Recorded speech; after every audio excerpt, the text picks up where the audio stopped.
নমস্কার বন্ধুরা, আমি সুশোভন। আপনারা দেখছেন আপনাদের প্রিয় চ্যানেল অদ্ভুত অথচ বাস্তব। ভারতের ডিফেন্স এক্সপোর্ট আর গ্লোবাল ডিপ্লোমেসি নিয়ে আন্তর্জাতিক মহলে এক বিশাল তোলপাড় শুরু হয়েছে। একদিকে অ্যামনেস্টি ইন্টারন্যাশনালের মতো বিশ্বখ্যাত এনজিও অভিযোগ তুলছে ভারত নাকি ইসরায়েলকে অস্ত্র পাঠিয়ে গাজা যুদ্ধে পরোক্ষভাবে যুক্ত হয়ে পড়েছে। অন্যদিকে ভারতের চিরন্তন বন্ধু ইসরায়েল আর তার প্রতিরক্ষার ইতিহাস অন্য কথা বলছে। বিশ্ব রাজনীতির এই মারাত্মক পেঁচালো দাবা খেলায় আন্তর্জাতিক মহল যখন ভারতকে একতরফা কাঠগড়ায় দাঁড় করাতে চাইছে, ঠিক তখনই উঠে আসছে কিছু চরম সত্য, যা বদলে দিচ্ছে পুরো গেমের মোড়। কিন্তু প্রশ্ন হলো, সত্যিই কি ভারত গাজায় ব্যবহৃত বড় বড় অস্ত্র ইসরায়েলকে পাঠাচ্ছে, নাকি পুরো বিষয়টাই মেক ইন ইন্ডিয়া আর ভারতের আত্মনির্ভর প্রতিরক্ষা খাতকে বদনাম করার এক গভীর আন্তর্জাতিক চক্রান্ত? স্পেনের বন্দরে আটক হওয়া সেই বিতর্কিত জাহাজটির আসল সত্যটা ঠিক কী ছিল? আর সবচেয়ে বড় কথা, আমাদের প্রতিবেশী দেশের কিছু সুবিধাবাদী সাংবাদিক কেন এই ইস্যু নিয়ে হঠাৎ ভারতকে গাজা সংহারের সহযোগী বানিয়ে এত চিৎকার শুরু করলেন? এই সবকটি প্রশ্নের আসল সত্য, নিরপেক্ষ এবং নিটোল বাস্তব জবাব আপনারা পাবেন আজকের এই বিশেষ পর্বে। তাই একদম শেষ পর্যন্ত সাথে থাকুন। শুরুতেই চোখ রাখবো আজকের মূল খবরে। পশ্চিমা বিশ্বের পরিচিত মানবাধিকার সংস্থা অ্যামনেস্টি ইন্টারন্যাশনাল একটি বিতর্কিত রিপোর্ট প্রকাশ করে দাবি করেছে, ভারত থেকে নাকি ইসরায়েলে হাজার হাজার টন সামরিক সরঞ্জাম এবং অস্ত্রের যন্ত্রাংশ পাঠানো হচ্ছে। তাদের দাবি অনুযায়ী 2023 সালের অক্টোবর থেকে পরবর্তী সময়কালে ভারত নাকি প্রায় 2500-এরও বেশি শিপমেন্ট পাঠিয়েছে ইসরায়েলে, যার মধ্যে রয়েছে এক্সপ্লোসিভ, রকেটের যন্ত্রাংশ এবং মেশিন গানের নানা পার্টস। এই রিপোর্টের উপর ভিত্তি করে আন্তর্জাতিক মিডিয়া থেকে শুরু করে আমাদের প্রতিবেশী দেশ বাংলাদেশের এক শ্রেণীর সাংবাদিক মহল ভারত সরকারের উপর একতরফা তোপ দাগা শুরু করেছে। তাদের বক্তব্য, ভারত নাকি গাজার যুদ্ধের জন্য সরাসরি দায়ী। কিন্তু আন্তর্জাতিক মিডিয়ায় এই চাকচিক্যময় রিপোর্টের আড়ালে আসল সত্যটা ঠিক কী? ভারত কি সত্যিই যুদ্ধক্ষেত্রকে উত্তপ্ত করতে অস্ত্র পাঠাচ্ছে, নাকি আন্তর্জাতিক স্তরে ন্যাশনাল ইন্টারেস্ট এবং ভারতের প্রতিরক্ষা শিল্প বা ডিফেন্স সেক্টরকে আন্তর্জাতিক বাজারের প্রতিযোগিতা থেকে টেনে নামানোর জন্য এটা একটা পরিকল্পিত স্ট্র্যাটেজি? আসুন আজকের এই বিশেষ রিপোর্টে আমরা পুরো বিষয়টি নিরপেক্ষভাবে বিশ্লেষণ করি। অ্যামনেস্টি ইন্টারন্যাশনাল তাদের এই 42 পৃষ্ঠার রিপোর্টে খুব বোম্বাস্টিক এবং চটকদার কিছু শব্দ ব্যবহার করেছে। তারা লিখেছে, ভারত নাকি ইসরায়েলকে 2596টি সামরিক শিপমেন্ট পাঠিয়েছে, যার মধ্যে 96 লক্ষেরও বেশি এক্সপ্লোসিভ পার্টস, প্রায় 3,95,000 স্মল আর্মসের পার্টস এবং 289টির বেশি মিলিটারি ভেহিকেলের পার্টস রয়েছে। শুনতে খুব ভয়ঙ্কর লাগছে, তাই না? মনে হচ্ছে যেন ভারত থেকে জাহাজে করে হাজার হাজার মিসাইল আর ট্যাঙ্ক সরাসরি যুদ্ধের ময়দানে চলে যাচ্ছে। কিন্তু এর বাস্তব যুক্তিটা বুঝুন। ইসরায়েল বিশ্বজুড়ে বিখ্যাত কিসের জন্য? তাদের নিজস্ব ডিফেন্স ইন্ডাস্ট্রি আর হাইটেক অস্ত্রের জন্য। ইসরায়েলের নিজস্ব প্রযুক্তিতে তৈরি আয়রন ডোম, স্পাইক মিসাইল কিংবা F-35 ফাইটার জেটের মতো টেকনোলজি পুরো বিশ্বে রাজত্ব করে। ভারতকে তাই আলাদা করে আস্ত কোনো মেশিন গান বা মিসাইল ইসরায়েলকে পাঠাতে হয় না। ভারত যা পাঠিয়েছে তা হলো অত্যন্ত সামান্য কিছু স্পেয়ার পার্টস, সাধারণ কিছু স্ক্রু, বোল্ট, কিছু কেসিং আর মূলত ডুয়াল ইউজ আইটেমস। এখন প্রশ্ন উঠতে পারে, এই ডুয়াল ইউজ আইটেমস জিনিসটা ঠিক কী? সহজ ভাষায় বললে, এমন কিছু প্রযুক্তি বা যন্ত্রাংশ যা সাধারণ বেসামরিক বা সিভিলিয়ান কাজেও ব্যবহার করা যায়, আবার সামরিক বা মিলিটারি কাজেও ব্যবহার করা যায়।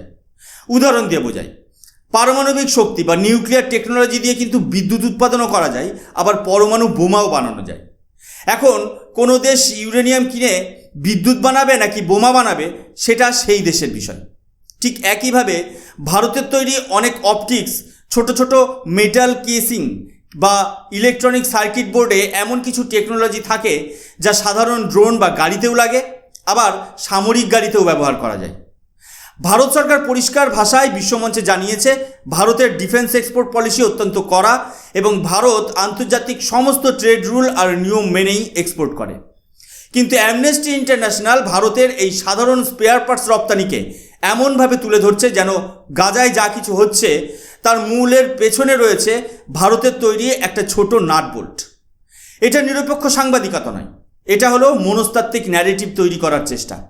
কিন্তু এখানে একটা বড় প্রশ্ন উঠে আসে, এই অ্যামনেস্টি ইন্টারন্যাশনাল হঠাৎ ভারতের পেছনে এমন হাত ধুয়ে পড়ে গেল কেন? কেন তারা বারবার আন্তর্জাতিক মঞ্চে ভারতকে বদনাম করার সুযোগ খোঁজে? এর উত্তর লুকিয়ে রয়েছে 2020 সালের একটি গুরুত্বপূর্ণ ঘটনার মধ্যে। 2020 সালে ভারত সরকার অ্যামনেস্টি ইন্টারন্যাশনালের FCR এর লাইসেন্স রোধ বা বাতিল করে দেয়।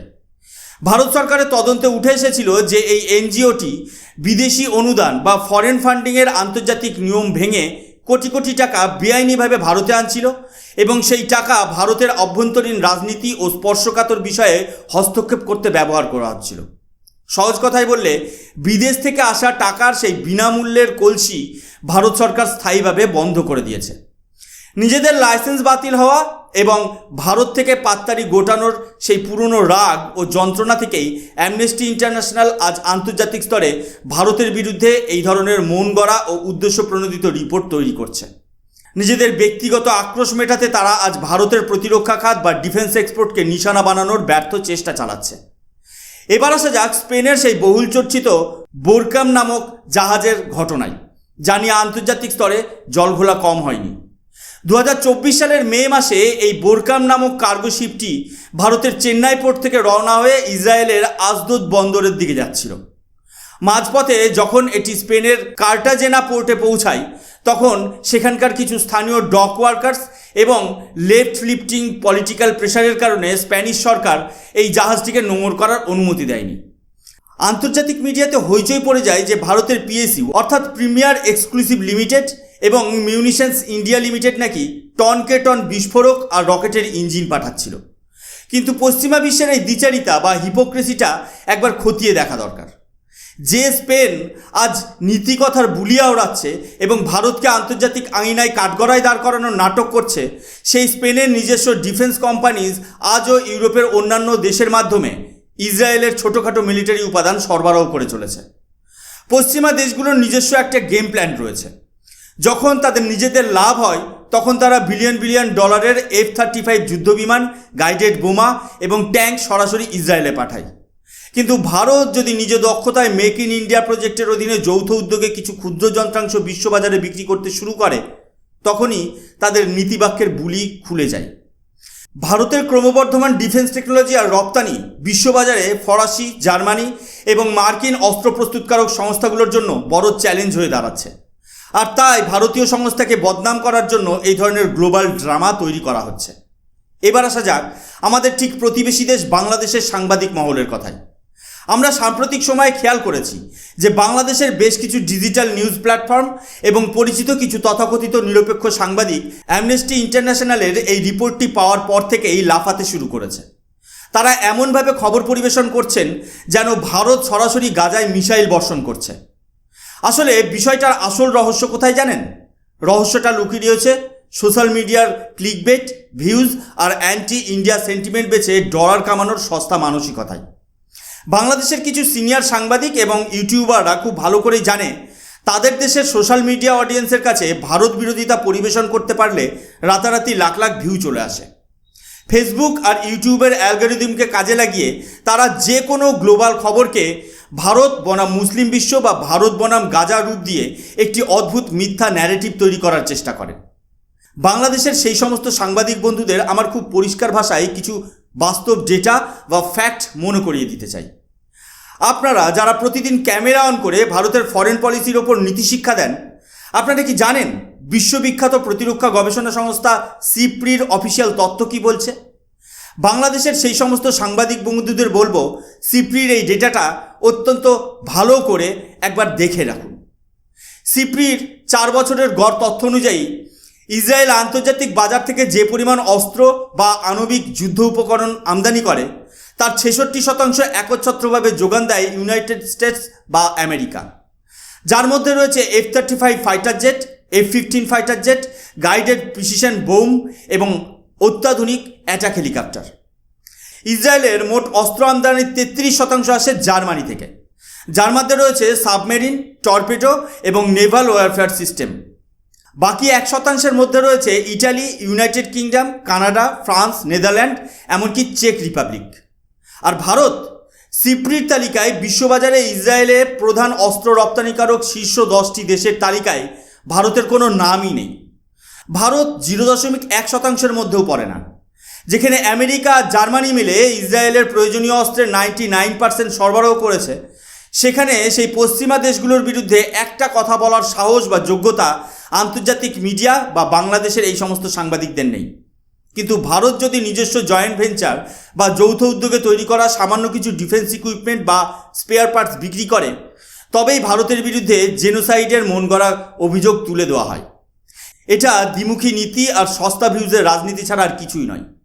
ভারতের ডিপ্লোম্যাটিক রিলেশনস এবং জিওপলিটিক্স কোনো আবেগ দিয়ে চালিত হয় না, তা চলে নিটোল জাতীয় স্বার্থ অর্থাৎ ন্যাশনাল ইন্টারেস্টের উপর নির্ভর করে।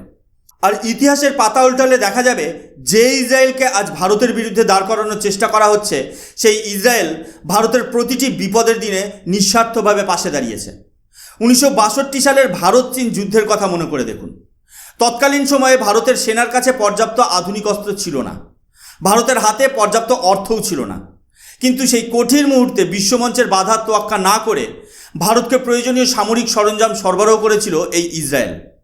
1965 সালের ভারত পাকিস্তান যুদ্ধ এবং 1971 সালের ঐতিহাসিক বাংলাদেশ মুক্তি সংগ্রামের সময় যখন আন্তর্জাতিক মহল কূটনৈতিক খেলায় ব্যস্ত ছিল, তখনও ইসরায়েল ভারতকে মর্টার অ্যামিউনিশন এবং সামরিক রসদ দিয়ে সাহায্য করেছিল। আর 1999 সালের কার্গিল যুদ্ধের কথা কি আমরা ভুলে যেতে পারি?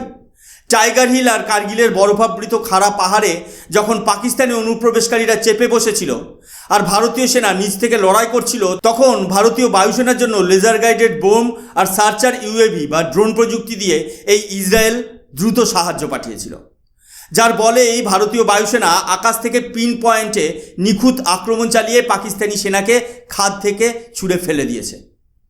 এমনকি 2019 সালের কথা ধরুন, বালাকোট এয়ার স্ট্রাইকে জৈশ ই মহম্মদের জঙ্গি আস্তানা গুড়িয়ে দিতে যে স্পাইস 2000 প্রিসিশন গাইডেড বোম ব্যবহার করা হয়েছিল, সেই উন্নত প্রযুক্তিও ইসরায়েলের উপহার। যে দেশ স্বাধীনতার পর থেকে প্রতিটি বড় সংকটে, প্রতিটি যুদ্ধে ভারতের জাতীয় সুরক্ষা নিশ্চিত করতে ভারতের পাশে বন্ধুর মতো দাঁড়িয়েছে, ভারত কিভাবে সেই বন্ধু রাষ্ট্রকে আন্তর্জাতিক চক্রান্তের মুখে একা ফেলে দেবে? ভারতের নীতি খুব পরিষ্কার। ভারত কোনো নির্দিষ্ট যুদ্ধের সমর্থক নয়, ভারত শান্তির পক্ষে। কিন্তু তার মানে এই নয় যে ভারত তার পুরনো বিশ্বস্ত স্ট্র্যাটেজিক পার্টনার বা বন্ধু দেশের সাথে সমস্ত ব্যবসা এবং যৌথ প্রতিরক্ষা প্রজেক্ট বন্ধ করে দেবে। পরিশেষে একটা কথা খুব পরিষ্কারভাবে বোঝা দরকার, আজকের এই বিশ্ব রাজনীতি বা জিওপলিটিক্সে আবেগ কিংবা সস্তা সেন্টিমেন্টের কোনো জায়গা নেই। আজ অ্যামনেস্টি ইন্টারন্যাশনাল কিংবা পশ্চিমা কিছু সংস্থাকে যেটা সবথেকে বেশি কষ্ট দিচ্ছে, তা হলো ভারতের আত্মনির্ভরতা বা আত্মনির্ভর ভারত। একসময় ভারত ছিল বিশ্বের সবথেকে বড় অস্ত্র আমদানিকারক দেশ, কিন্তু আজ ভারত রাশিয়া, ইসরায়েল এবং অন্যান্য দেশের সাথে যৌথ উদ্যোগে নিজের মাটিতে অস্ত্র বানাচ্ছে এবং বিশ্ববাজারে তা এক্সপোর্ট বা রপ্তানি করছে। ভারত আজ বায়ার থেকে সেলার হওয়ার পথে পা বাড়াচ্ছে। আর ভারতের এই অর্থনৈতিক ও সামরিক উত্থানটাই পশ্চিমাদের চোখের কাঁটা হয়ে দাঁড়িয়েছে। কূটনীতিতে কোনো চিরস্থায়ী শত্রু বা চিরস্থায়ী মিত্র হয় না, যা চিরস্থায়ী তা হলো ন্যাশনাল ইন্টারেস্ট বা জাতীয় স্বার্থ। ভারত সরকার ঠিক সেই কাজটাই করছে যা ভারতের 140 কোটি মানুষের সুরক্ষার জন্য এবং ভারতের অর্থনীতির জন্য সর্বাত্মকভাবে প্রয়োজন। আন্তর্জাতিক মিডিয়া বা আমাদের প্রতিবেশী দেশ অর্থাৎ বাংলাদেশের সাংবাদিকদের চিৎকার কোনোদিন ভারতের সুদৃঢ় ফরেন পলিসিকে টলাতে পারবে না। আপনাদের কি মনে হয়, ভারত সরকার বিশ্বমঞ্চের সমস্ত রাজনৈতিক চাপ উপেক্ষা করে নিজ জাতীয় স্বার্থ বা ডিফেন্স এক্সপোর্ট যেভাবে বজায় রাখছে, তা কি ভারতের সার্বভৌমত্ব কূটনীতির এক বিশাল বড় জয়?